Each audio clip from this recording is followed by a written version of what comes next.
So this is chapter 4, part 2. We're going to begin with section 4.5, concentrations of solution. Concentration is defined, there are many ways to give it in terms of units or definition. It's the amount of solute divided by the amount of solvent, and it can be expressed as mass percent, volume percent, volume over mass over volume, percent, and molarity, which is the one we will focus on in this class. Parts per million, parts per billion as well is another way in terms of units. So we can interchange the word concentration and molarity. So we'll focus on molarity, which is given units of moles of solute over liters of solution, volume. There are many ways to express. So we say there are 5 moles of sodium chloride in 1 liter of water. It has a molarity of 5 moles per liter or 5 molar. Say 5 molar or 5 big M. If you write 5 mol, that's 5 moles. So if we use the equation, M equals M molarity or concentration, moles over volume. Volume should be expressed in liters. So in this question, 3.5 moles of sodium chloride are dissolved in enough water to prepare a 2-liter solution. What is the molarity? Hopefully you can just plug in. You see 3.5 is the moles of NaCl. 2 liters is the solution, the volume. You get 1.75 molar. As always, we'll try to work out the problems in the attached file on Blackboard. But if you want to work it out, again, the second one, what is the concentration of 0.00305 moles of sodium chloride in 2.5 liters of water? So again, you set it up, you do 0.00305 moles over 2.5 liters, and hopefully you get 0.00122 molar. If the question was to say the appropriate number of significant figures, you would have 0.0012 because there are 2 significant figures here, there are 3 significant figures here. When you divide, it's the lowest significant figure, so your answer would be 0.0012. The next one, you can give it a try. You can pause the video or go straight ahead and try. The volume is going to be 0.00333 liters. Remember, for every liter, there's 1,000 milliliters. We need our volume to be in liters, so you do 3.33 milliliters divided by 1,000 to give us 0.00333 liters. And we are given the molarity. So if we look again at this equation, you cross multiply.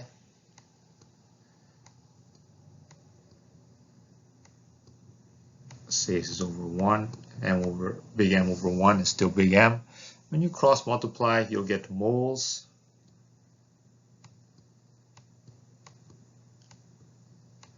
equals molarity times volume. So when you multiply the 2 numbers out, you get 0.00739 moles.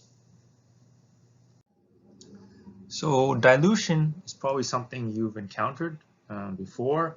You take something that's strong like apple juice, you want to dilute it, you add some water to it, and you will dilute it to something less concentrated. This is the equation that we use. CI/VI, initial concentration, initial volume, equals to the final concentration times the final volume. You could also write M1 V1 equals M2 V2. Same idea, initial molarity times the initial volume equals to the final molarity times the final volume. We just recall as well, big M molarity equals to moles over volume.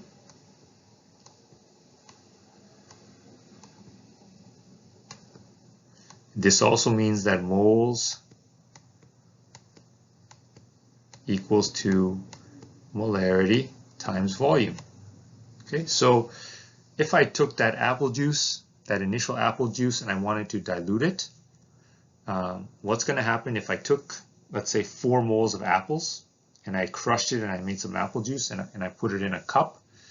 If I were to take that apple juice and I put it in a bathtub and I add water, I would have diluted it, meaning the volume would have gone up when I dilute something, and the concentration would have gone down if I took that apple juice in a cup and put it in the bathtub.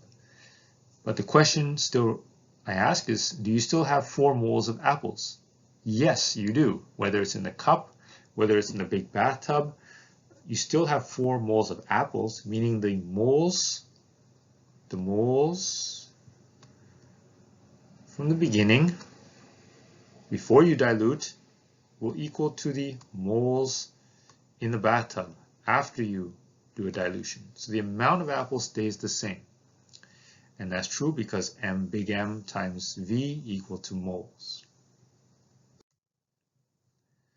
So let's just put this into practice and apply it to an equation or to a question. We have here, what is the molarity of a solution prepared by diluting 10 mils of 2.7 molar sodium hydroxide to 60 mils.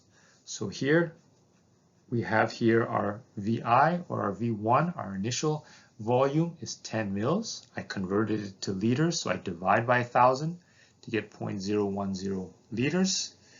I have our final volume, 0.060 liters, which comes from 60 mils, and I have our initial concentration, 2.7 molar of NaOH. So you plug those in. If I have here, you manipulate the equation.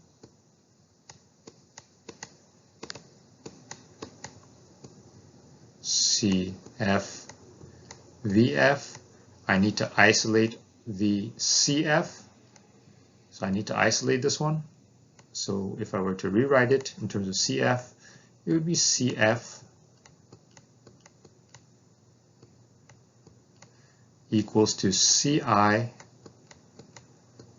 VI divided by VF. When I manipulate the equation, I can plug in all the values and I get 0.45 molar.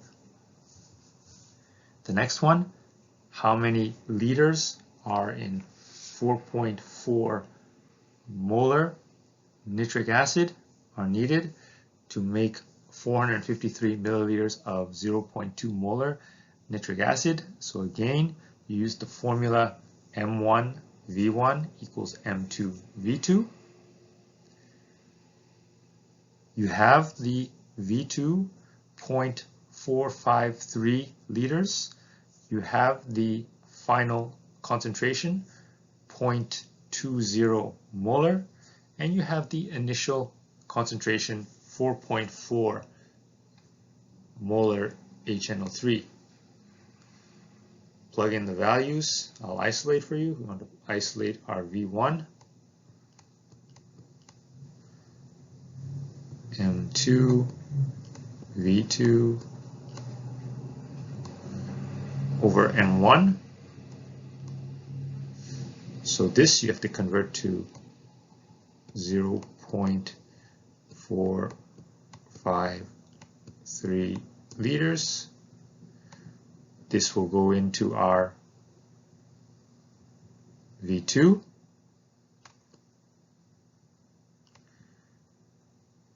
Our M1 is here.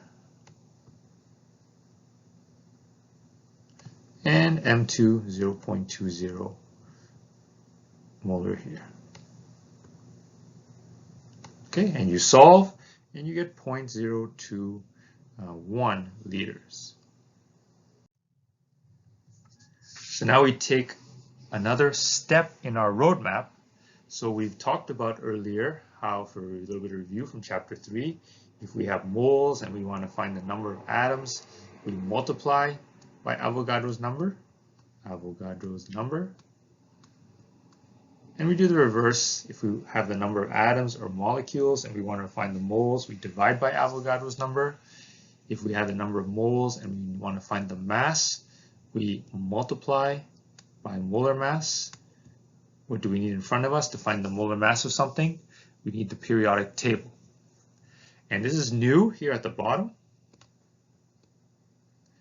If we have the molarity, just big M, and we want to find out the moles, we need to multiply.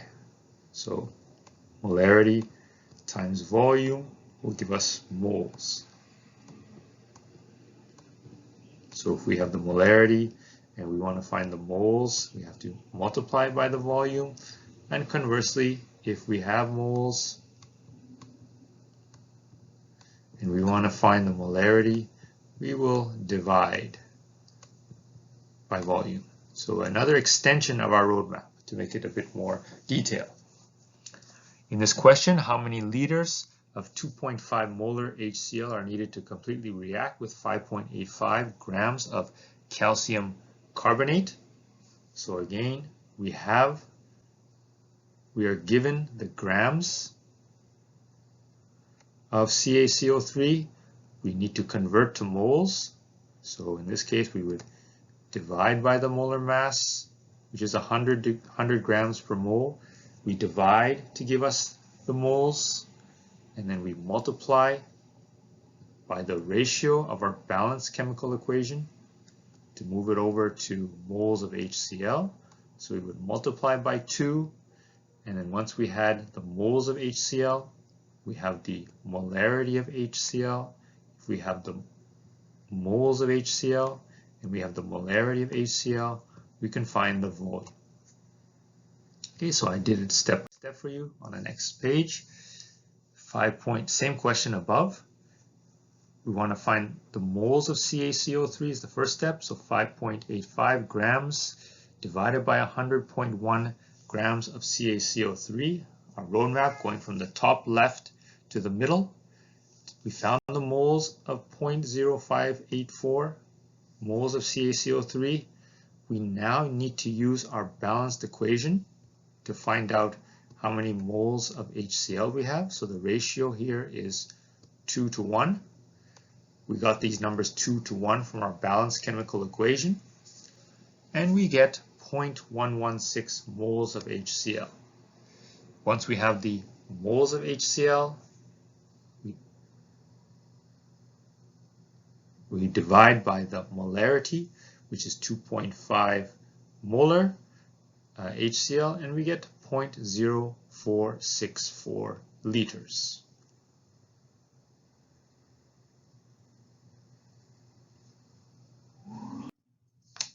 So again, you can pause the video and try.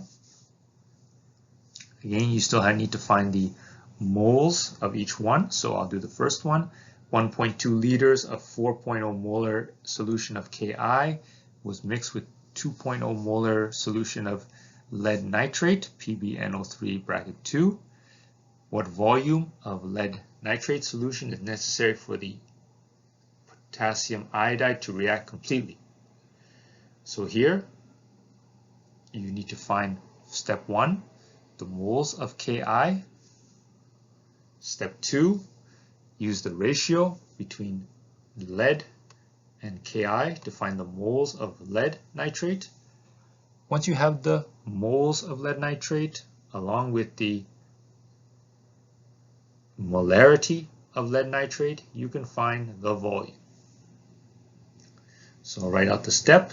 So 1.2 liters of Ki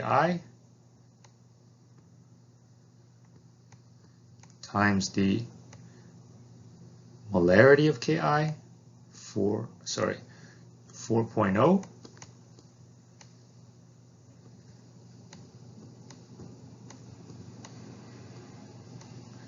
And this gives us 4.8 moles of Ki. Once we have the moles, we use the ratio. It's a 2-to-1 ratio. So now we can find the moles of lead nitrate when we do that. So 4.8 times 1 divided by 2, we get here 2.4 moles of PbNO3.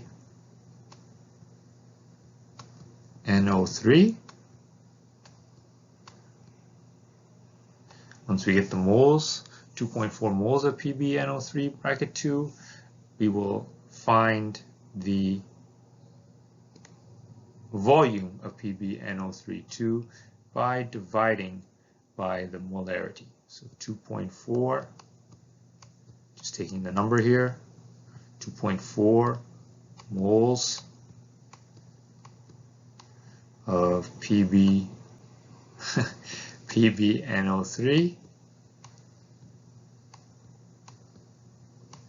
divide by the molarity, which is given in the question, divided by 2.0 molarity of PbNO3, lead 2 nitrate, and we get 1.2 liters of lead nitrate. Second one, I'll let you guys try, but I'll walk you through it. First, you need to find the moles of magnesium chloride. So you multiply the volume times the molarity. Must convert this to liters.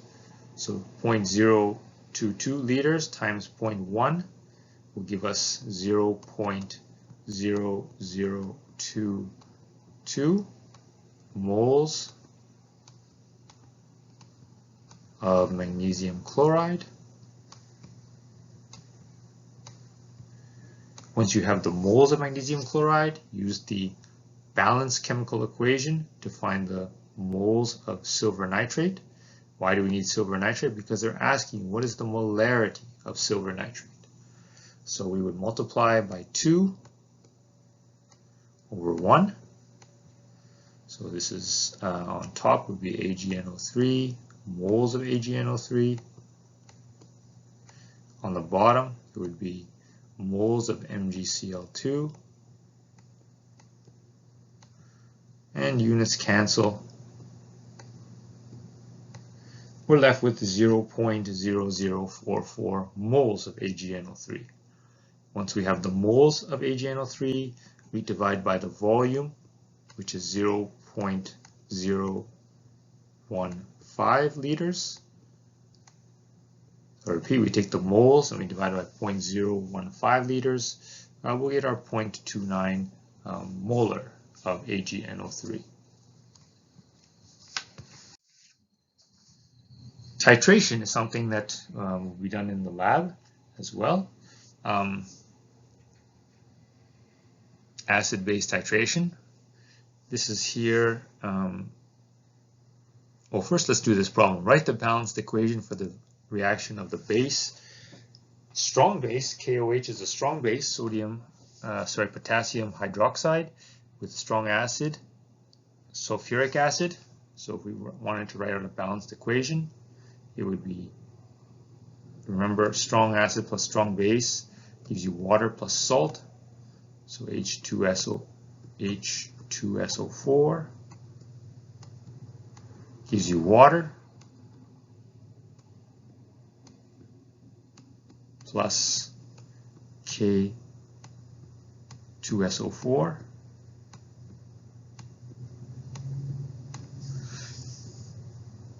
and if we want to balance it, we see here there are 2 K's on the right, so we should put a 2 here on the left. And is everything else okay? The SO4 is okay, the OH is okay. We have 6 oxygen on the left. We have, oh, we're missing a 2 here. We need 2 oxygens on the right plus 4 gives us 6. This is our balanced chemical equation. Acid-base, I want to get back to acid-base is usually titration is usually a technique to figure out the concentration of an unknown amount of either acid or base. Usually we put the acid in the Erlenmeyer flask here, we put the base in the burette as shown, and we titrate until the moles of base equals to the moles of acid. There we'll see a color change to show that the moles of acid equals to the moles of base by an indicator, which we'll show in a second. So titration is when a solution of known concentration is added to an unknown concentration, usually found in the Erlenmeyer flask, until the moles of acid equals to the moles of base. The end point is defined as when the moles of base equals to the moles of acid, and we add some indicator, sometimes phenolphthalein, where you'll get a permanent light pink color. And as I just said, the indicator is added to the acid in the flask. It causes the color change when the acid is neutralized. So at the beginning, you'd have acid in here at the very beginning of the experiment. You keep adding base. You keep adding base in here until you get a permanent light pink, which will tell you that the amount of moles of base equals to the amount of moles of acid. So in titrations as well, we have here, we use the same equation, CI/VI equals CF/VF, or you can say CA, A is for acid, VA, volume of the acid, equals to the concentration of the base times the volume of the base. So when this occurs, when the left equals to the right, we have the moles of acid is equal to the moles of the base. Let's look at the question here. What is the molarity of an HCl solution if let's just change this to liters, 0.185 liters of a 0.22 molar 225 molar NaOH, sodium hydroxide, neutralizes with 0.010 liters of HCl. So first check that the equation balanced. Yes, it looks balanced. We again use this M1, or we can say MA VA equals to MB VB.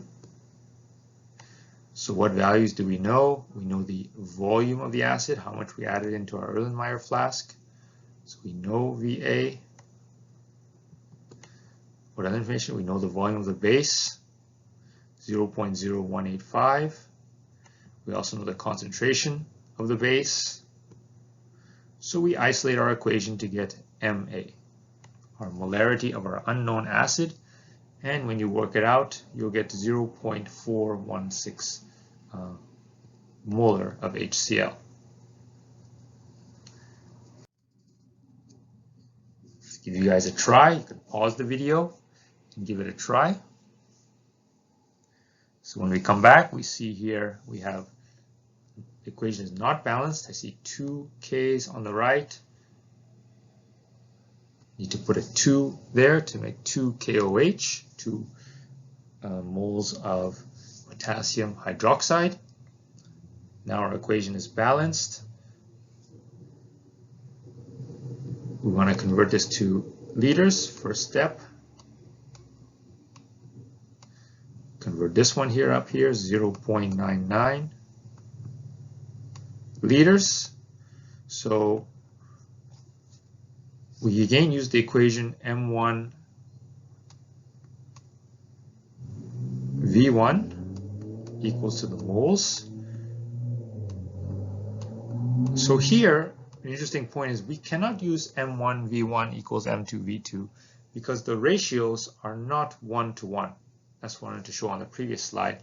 If the ratios are not 1-to-1, we used, as we've done in the previous slides, we first find the moles of KOH, so 0.099 liters times 0.225 molar. Again, I worked this out already for you on the previous document in PowerPoint, in the Blackboard account, and we get 0.0222 moles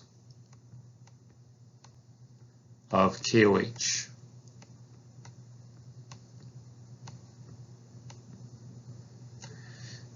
The ratio is a 1 to 2, so we need to multiply by 1 on top. 1 mole of H2SO4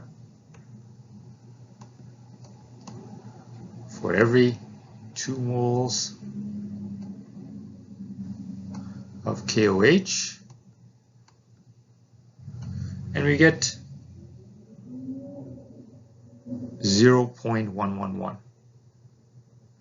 0.0111 moles of H2SO4.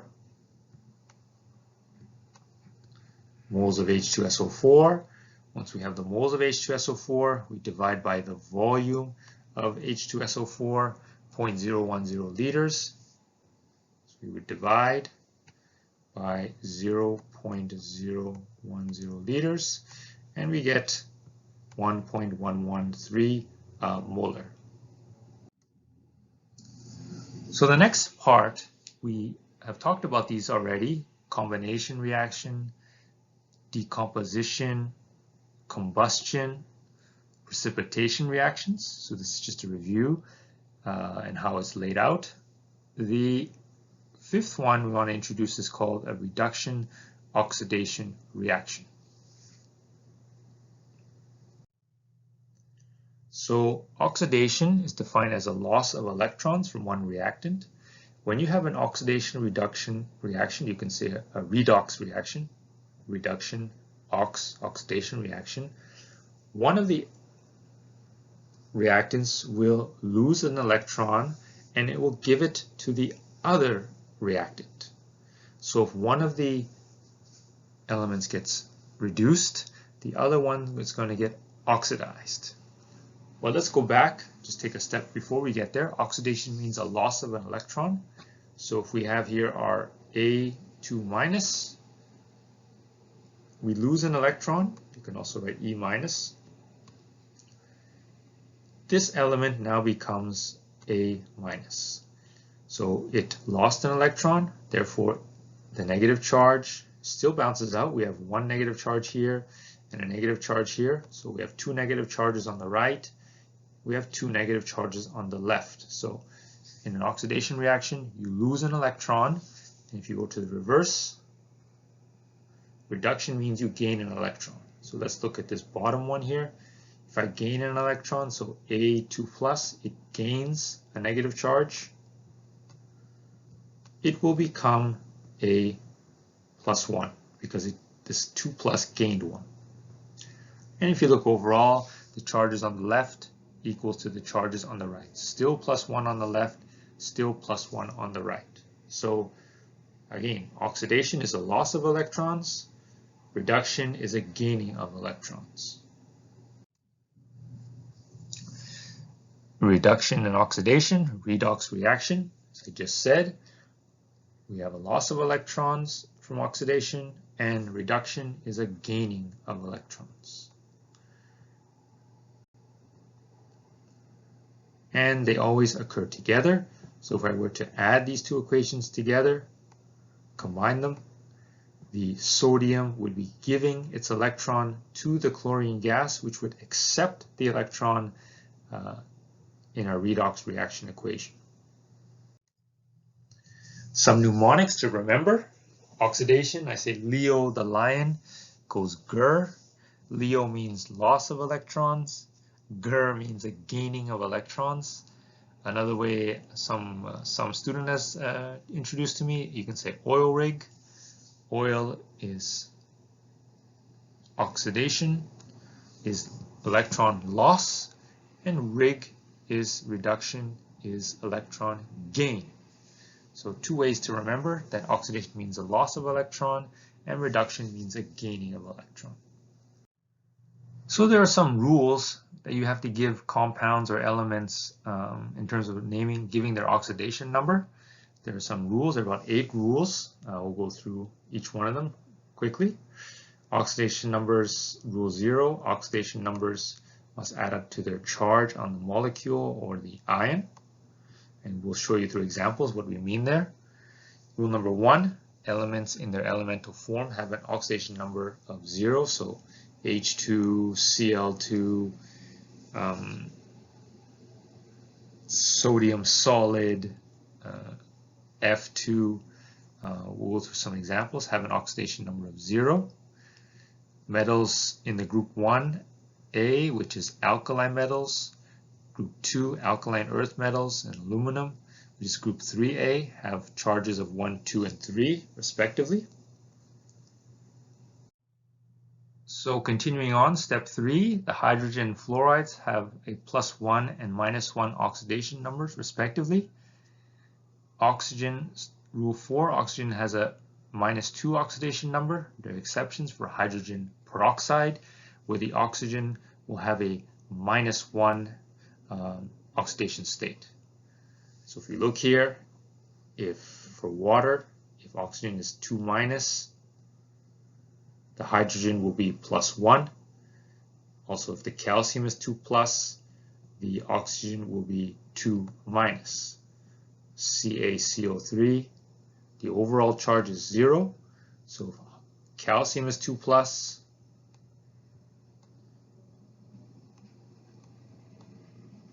this is oxygen. Let's just write oxygen out here. Just erase. If calcium is 2+, the oxygen, according to our equation, is neutral. It's 0 here because overall it's 0. So 2+ oxygen equals to 0. Oxygen has to be 2-. And we'll go through a couple examples later. Group 7A has a charge of -1 oxidation number. Group 6A has elements. Group 6A elements has a -2 oxidation number, and group 5A has -3 oxidation numbers. And here in yellow, it's important, when there is a conflict between two of these rules, the rule with the lower number takes precedent. So if we went back to this CaO example, rule number 4, oxygen is -2. However, in the previous slide, rule number 2 says that the alkalis are always +1. So calcium is a rule number 3. So rule number 3 takes precedent. It overrules rule number 4, meaning that calcium will be 2+. And as a result, oxygen has to be 2-.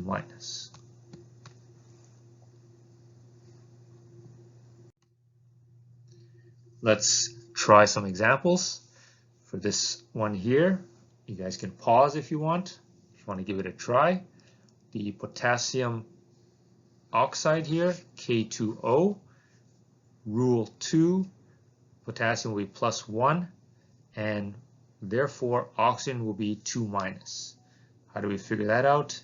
If the potassium is +1, so you have K, there's 2 of them, so you would say +2 plus, we're not sure about oxygen,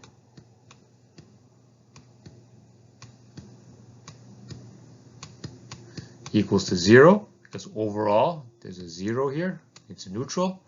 So the question is, where would oxygen equal? 2 plus oxygen gives us 0. Oxygen would have to be -2. The next one, we have HNO3. We wrote down 3 rules for you. Rule 3, Rule 4, and Rule 9. So Rule 3 is the lowest number. It's the high, you can say the highest or lowest, but the one with the lowest number, 3. So H has to be +1. The next rule that's lowest is 4. So oxygen has to be -2. So in this case, if the H is +1, The oxygen is -2. However, there's 3 of them, so we say -6 equals to overall 0 again, because the overall charge here is 0. So what is going to be our, put our nitrogen in here. So 1 plus nitrogen minus 6 is going to give us 0. The N here has to be plus 5 for this equation to work out. The next one, Cr2O7, 2 minus. So whatever math we do, it has to equal to 2 minus, because our overall charge here is 2 minus. Rule number 4 has our oxygen at 2 minus, so there's 7 of them. So negative 14 charges here. So the question is 2, because there's 2 of them, times Cr minus 14 has to equal to negative 2. So what would the value of Cr be? It would be plus 6. I'll let you guys try these ones at the bottom. So you can pause the video. I'll come back in a second. Here we have rule 4. So I'll say rule 4. Say R4. Sorry, R4 applies here. The S here is lower. I believe it's rule 7 or 6. So rule 4 takes precedent. So oxygen will be 2 minus, but because there's 4 of them, it's minus 8. So we have to equal to minus 2. Minus 2 is the overall charge of the compound. And when we put an S here, so I need you guys to use your math to figure out what the value of S is. And you're right, the value of S is plus 6. So the oxidation number for sulfur would be plus 6, and for oxygen, minus 2. The next one, K will be plus 1. This is rule number 1. The next one will be oxygen, rule number 4. So it would be minus 2, but there's 4 of them. So minus 8 equals to 0. Because there's no charge here, it's a neutral charge. So the question is, what is the value of Mn? So if you do the math, Mn here would be plus 7. So potassium would be plus 1, manganese, which is a transition metal, would be plus 7, and oxygen would be minus 2. The last one here, oxygen, this is rule number 4, takes precedent. It will be minus 2 for oxygen, but however there's 2 of them, so minus 4 for oxygen. Overall the charge is 0, there's no charge here in the top right corner. So carbon minus 4 equals 0, carbon has to be plus 4. So the oxidation state for carbon is 4 plus 4, and the oxidation state of oxygen is minus 2. And as I said in this section, we have an oxydection reduction equation, so we can say a redox reaction, meaning something has to be reduced and something has to be oxidized in terms of elements. So in this case here, I've gone through a couple examples for you.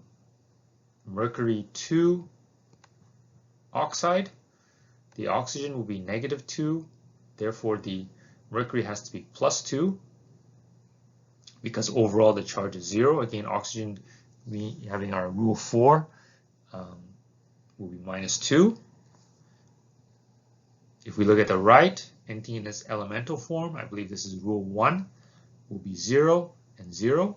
So we can see here the mercury is reduced because the mercury gains electrons. Going from plus 2 to 0, it gained electrons so that it neutralized to gain an overall 0. And if one of them is reduced, the oxygen has to be oxidized, meaning it lost electrons. It lost 2 electrons, it lost 2 negative charges to give us 0. Let's look at another one. If we look at the chlorine and the oxygen is -2, and in the product it is 0. Rule 1, elemental form, will be 0. So 2 going to 0, you have actually lost 2 electrons.